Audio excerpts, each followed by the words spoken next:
Alright all, and welcome back to a new video and the Cheltenham Festival 2021 review, both of the races themselves and all the bets that were put up throughout the year to kind of assess how we did, and hopefully you guys had a decent enough week. Down in the comments below, there was great interaction on the Cheltenham Festival preview videos throughout the week. I hope you guys all had a great week.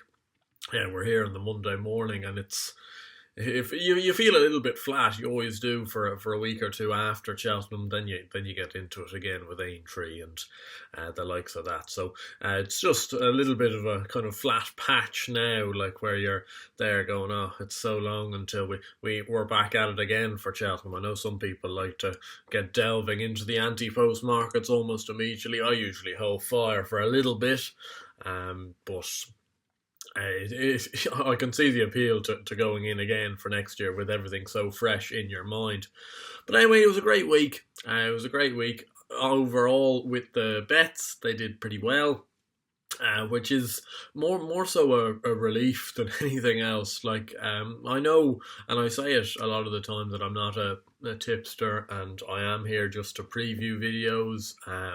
Like, this started off as a bit of a kind of journalism project for me 3 years ago, and now it's kind of built up into something, and has built into a potential career path into something racing related, which is ideally where I want to go, and I'm going to hopefully take those necessary steps. I feel that the step I'm taking with Josh with the Let's Talk Racing videos is a good step forward for me getting noticed and potentially getting a chance at something in this line of the industry in terms of the racing media. But that being said, even though I say I'm not a tipster, I still carry a lot of weight on my shoulders with the selections I put out. I always want them to run well. I do back all of them myself, so obviously I'm getting financial reward if they do win and getting no financial reward if they don't win. But you know what I mean? And I saw Mark doing his video the other day where he was reviewing his bets, and he managed to get out alive. He backed Mount Ida there in the Kim Muir, which was a very shrewd bet, and he was very unlucky with the whole Kilcrut situation. But you know, I know from talking to him quite a lot this year that kind of the selections were almost weighing him down, you know, and they were to a certain extent with myself as well. Like, you almost get yourself so wound up by it, you know, wanting to back winners that it sometimes almost can be a hard watch. Like, you're that jittery. But look, we managed, for myself, with all the selections, we got a winner or two early doors, which always settles the nerves and makes the week an awful lot more easy to look through. But anyway, we're going to go through all of them, starting off with the non-runners. Unfortunately, there were 6 selections put up throughout the year that weren't in the non-runner no bet category, and we didn't get a run for our money, which was a shame because some of them would have gone quite close. I suspect Time Hill in the Stayers Hurdle, with the way the Stayers ended up going, I'm not sure, but you know, I think he would have been banged there. Really latest exhibition, I think, would have had a right swing at Monkfish if he was running in the RSA. San Juan for the Champion Hurdle, it was a good bet at the time. Like, it seemed a good bet. I put him up at 20-1 in September, and then you're sitting there in the middle of November and he's 7-1, favourite for the Morgiani. You think you've unlocked something, but no, his career this year really went down the tubes. We've got Nassalam for the Triumph Hurdle, probably a sloppy selection. That I kind of shot the gun a little early there with him after he won a couple of races around Fontwell. Delta Work for the Gold Cup. At the time, I thought he was a massive price at 40-1. Again, that one, I didn't read it right. I thought he'd win at least one of the 2 races at Leopardstown over Christmas, and he didn't end up doing so. Therefore, I suspect if he did run in the Gold Cup, even if he didn't pick up that knock, he'd have been 20-1, 25-1, you know, and I don't think he'd have had much of a chance with the way the races ended up panning out. And wide receiver, any race, which was one of the real bugbears, because he was ruled out just a week before the festival with a season-ending injury. He was into, I think, 7-1 for the Martin Pipe. So, you know, these things happen. That one, I was really hopeful about him all year, but it was a shame to see him not go and do the business. But moving on to day one, so all these bets were taken from the time I put them up. So there were three kind of main chunks. They were either an anti-post selection, which was really before the Dublin Racing Festival or just after the Dublin Racing Festival. Then there were the day 1 to day 4 previews, which all came about in the space of a 2-week period, every 3 days from, kind of the middle of February to the end of February. And then there was the final selections videos, which for races that I didn't have a runner in, there was selections there on the day or the night before throughout the week. So those were kind of the three clusters. And so therefore I got a few half decent prices in the February videos that went off much shorter than on the day and went on to win, which does help obviously the profit and loss, and the profit and loss I'm basing on the prices that I'm advising at, and no more no less. I'm not taking any drifts if there were any, and I'm not taking, I am taking the price I've given if it has shortened up by SP. So that's the way I did it.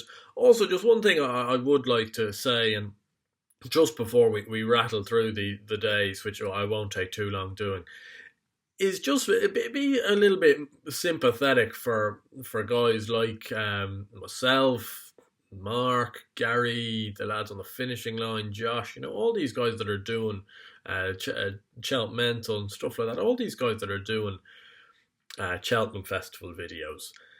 I suspect the majority of the time with people like ourselves, we're backing horses that we fancy and that we've looked at and stuff like that, and not we're rarely taking it from the experts. Let's just put it that way.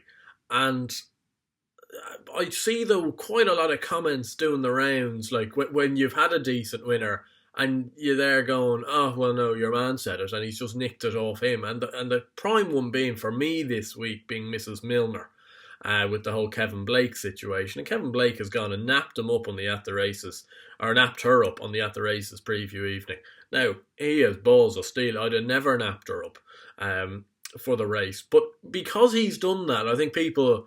I say it just because I was on the finishing line live stream there yesterday. I was just watching for, I was watching because I'm very interested in what the lads have to say, and they were talking about Mrs. Milner, and to be fair to them, they mentioned that I backed her, and I just saw a few of the guys in the comments saying, oh no, well, he just nicked that off Kevin Blake.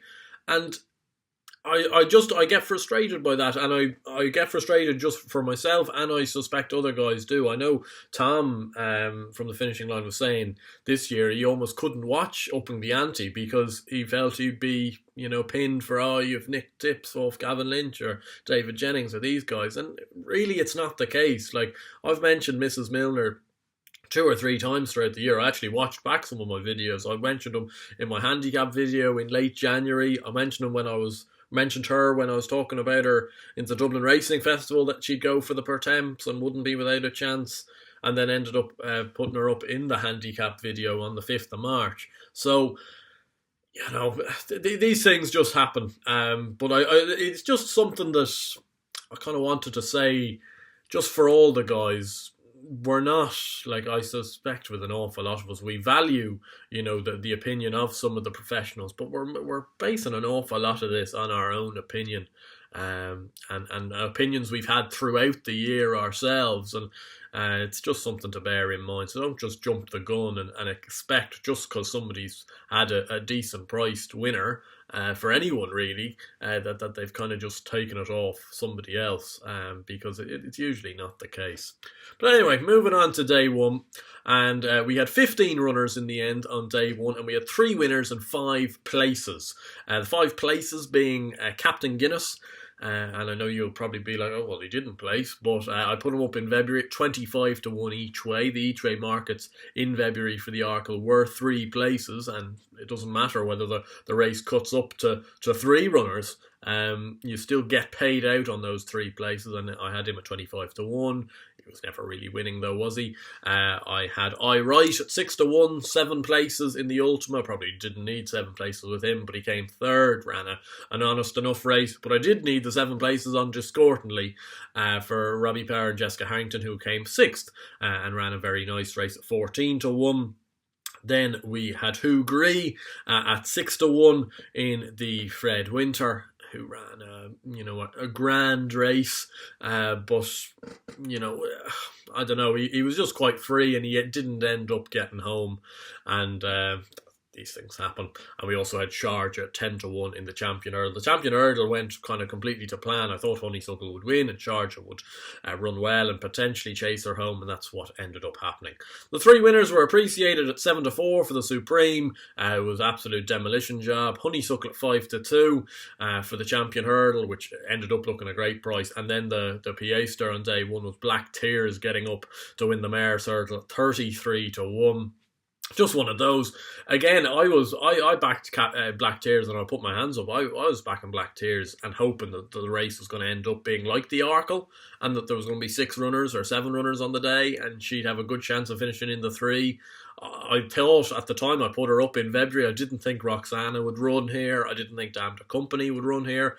And to be honest, my enthusiasm was pretty cooled by the time we got to race day. But Jack Kennedy gave her a super ride, and she's ended up nutting Concertista on the line.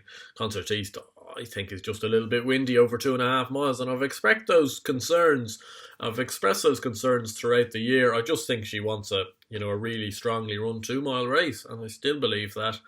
I don't know whether they're ever going to take that chance, but I feel that's where she'd probably be seen to best effect. There were a couple that went close. Ascari at 10 ran a very good race in the National Hunt Chase, just came up short.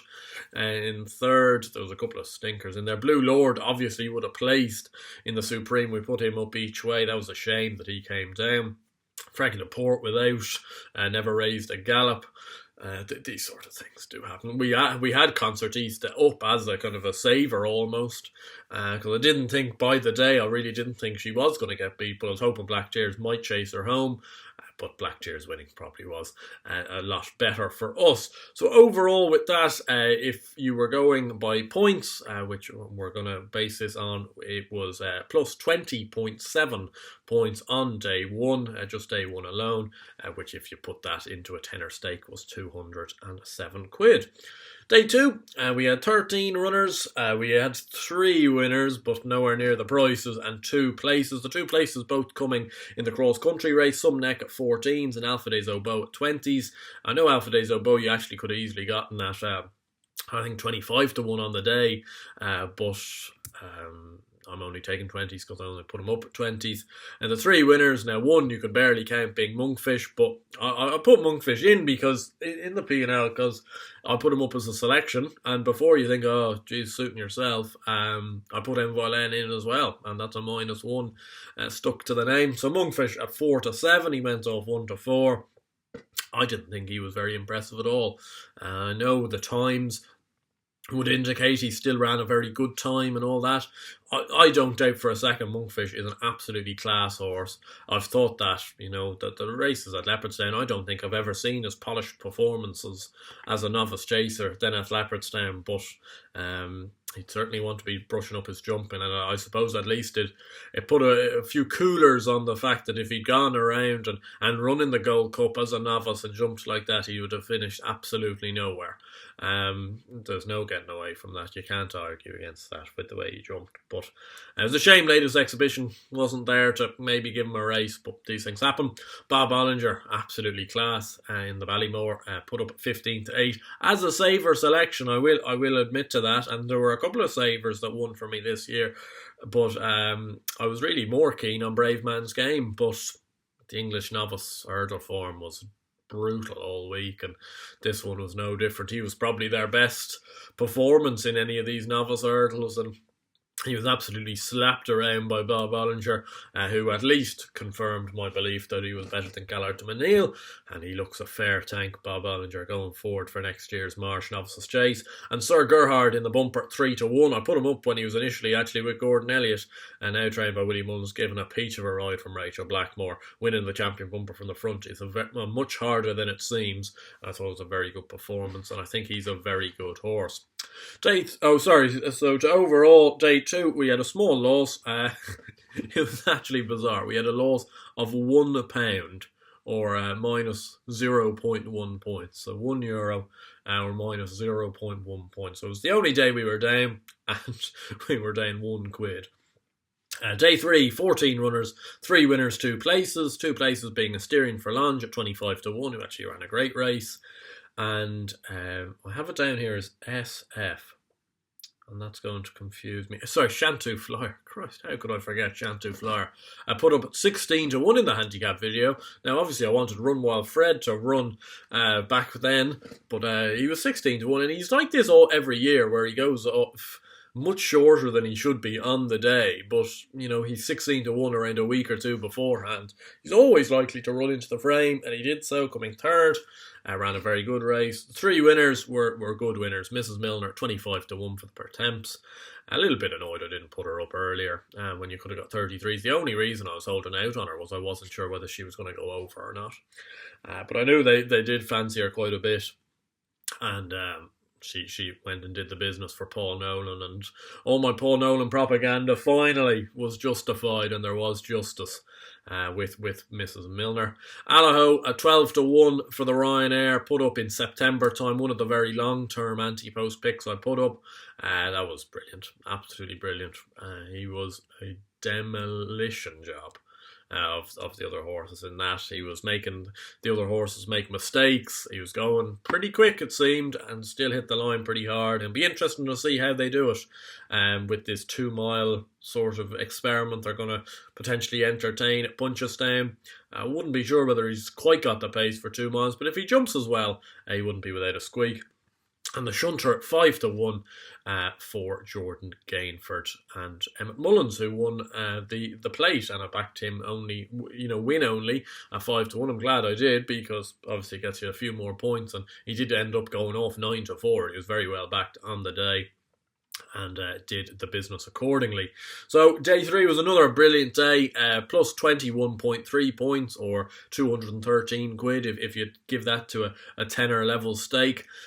These ones also, the anti-post selections just before, I have made it clear throughout the year, but the ones at double figure prices put up earlier in the season are always 0.5 each way. So 10-1 and above is 0.5 each way, and less than that is 1 point win unless otherwise stated.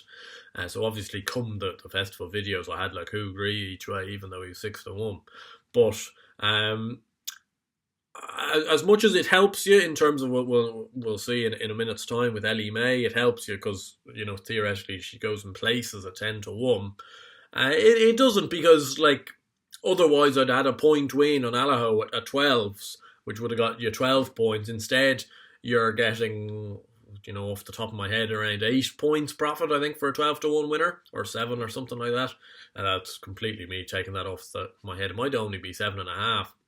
Because it's a fiver each way, theoretically at 12-1 for a 0.5 each way. So that's something just to bear in mind, and that's how the points are being calculated. So plus 21.3 on day 3, and day 4 was again a little leaner. 15 runners, 1 winner, and 6 places. My 1 winner coming as the saver in the Gold Cup, Manila Indo at 10-1. He was super for Jack Kennedy. I thought Jack Kennedy might give this horse a good ride and get him jumping, and if he got jumping, he was always in with a big chance. Album photo went out on his shield. Look, his jumping was a bit of his Achilles heel. He didn't jump as fluently as he really needed to, but these things happen. Plenty of places though. Adagio at 14-1 in the Triumph Hurdle. Statler put up back in January time at 20-1, 4 places for the Bartlett. I felt like I was almost nicking it a little bit on him. Because he never looked like winning really. Streets of Doyen at 10-1. Again, frustrating that I only put him up at 10-1 in the end, because I banged on about him in a couple of preview nights when he was at the fancier prices of 25 and 33s.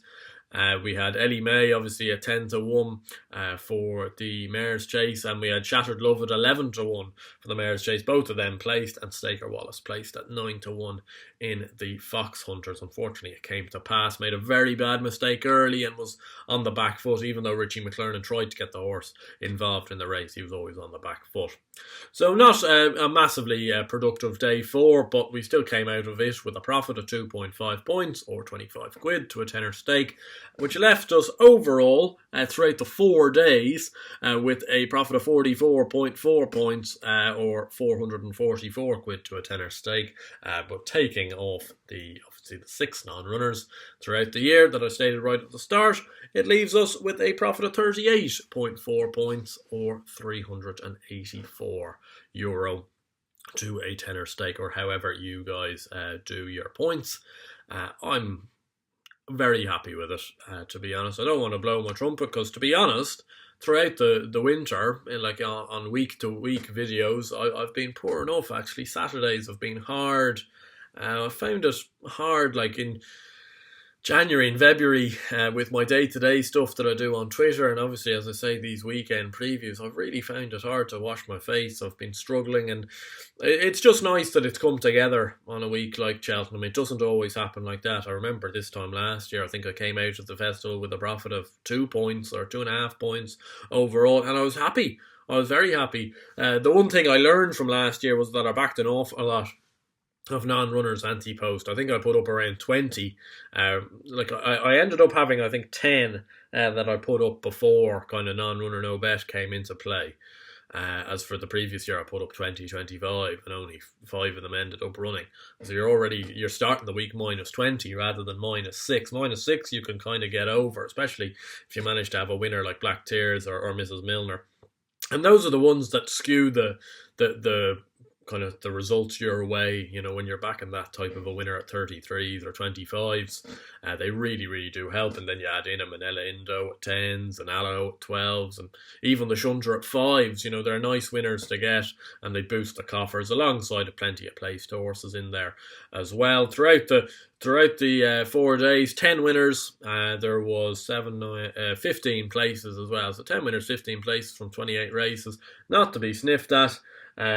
Overall there was 29, 42, 57 runners that went to post and 6 non-runners, so 63 horses tipped overall, 10 winners, 15 places. I'll take that with a profit of 38.4 points.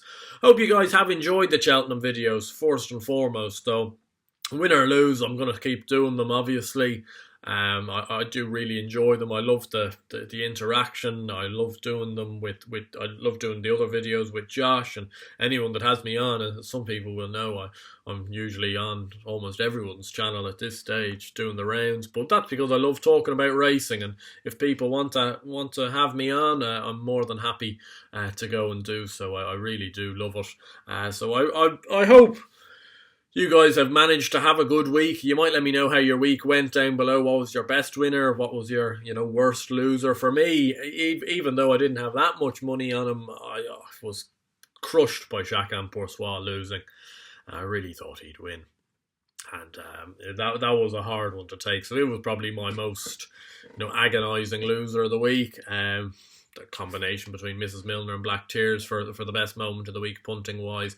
Probably Mrs. Milner actually, just because Paul Nolan and Brian Cooper and all that. But I hope you guys have had a good week. Let me know how it went down below. And of course, hopefully we'll be keeping in touch for the weekend previews. I probably won't do one for this weekend because it's the Lincoln and stuff like that. So we'll maybe hold fire on that, but we might be back by next week to cover some of that. And obviously, I'll be covering all of the races from Aintree, from Fairyhouse, and from Punchestown before the National Hunt season ends, and then we'll be into the flat season, God help us.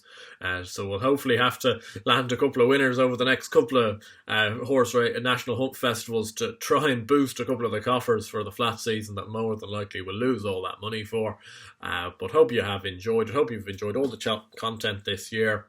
It's been a pleasure to make it. It's been a pleasure to hear all of your guys' thoughts down below. And I'll see you guys very soon. And hopefully you land a few punts in the process. Cheers.